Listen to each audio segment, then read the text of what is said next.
കൊറോണയൊക്കെ ഈ വർഷത്തെ വിഷു എന്തുവായി തീരുമാവും? എടാ അത് തന്നെയാടാ ഞാനും ആലോചിക്കുന്നത്.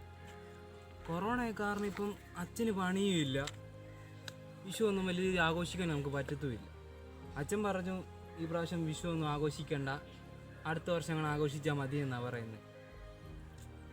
എന്തുമായാലും കൊറോണയൊക്കെ നമുക്ക് വലിയ രീതിയിലൊന്നും ആഘോഷിക്കാൻ പറ്റത്തില്ല. പിന്നെന്താ പ്ലാന്? നമുക്ക് ചെറിയ രീതിയിൽ വിഷു ഒന്ന് ആഘോഷിച്ചാലോ? ആ കൊറോണയൊക്കെ അല്ലേ, ഇങ്ങനെ വെളിയിൽ നിന്ന് സാധനങ്ങളൊന്നും വാങ്ങിക്കാൻ പറ്റത്തില്ലല്ലോ. എന്തിനാ വെളിയിൽ പോന്നേ? ഇവിടെയുള്ള പഴങ്ങളൊക്കെ പറിച്ചു വെച്ച് വിഷു ഒരുക്കിയാൽ പോരെ? പോരെ? എടാ അത് മതി, പക്ഷെ ഇവിടെ ഒരുക്കും.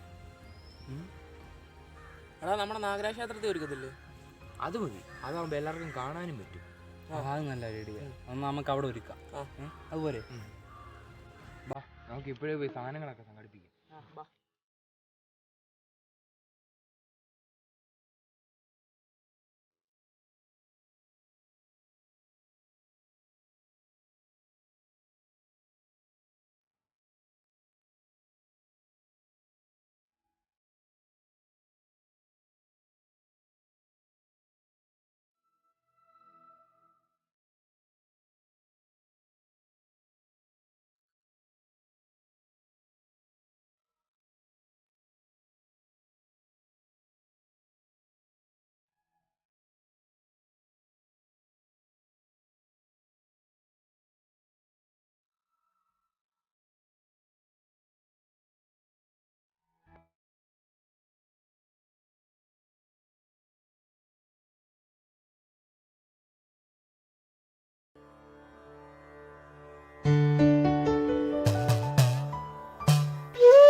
എടാ നമ്മൾ ആരോ മിസ് ചെയ്യുന്നുണ്ടോ?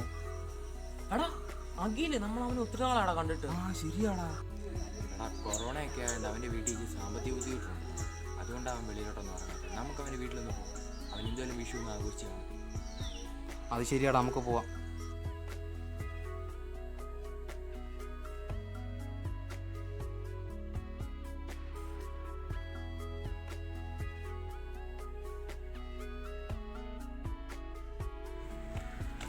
ഇതെന്തോടാ? നിന്റെ വിഷു ഒക്കെ ഉടമ്പേ? നമ്മുടെ വിഷു ഇത്രയൊക്കെ ഉള്ളതാ. അതൊക്കെ പോട്ടെ, ഇതെന്തോ? ഓ എടാ, ഞങ്ങൾ താഴെ അമ്പലത്തിൽ കണി വെച്ചിട്ടുണ്ടായിരുന്നു. അപ്പം അതിൻ്റെ സാധനങ്ങൾ നിനക്ക് കൊണ്ട് തരാമെന്ന് വിചാരിച്ചു.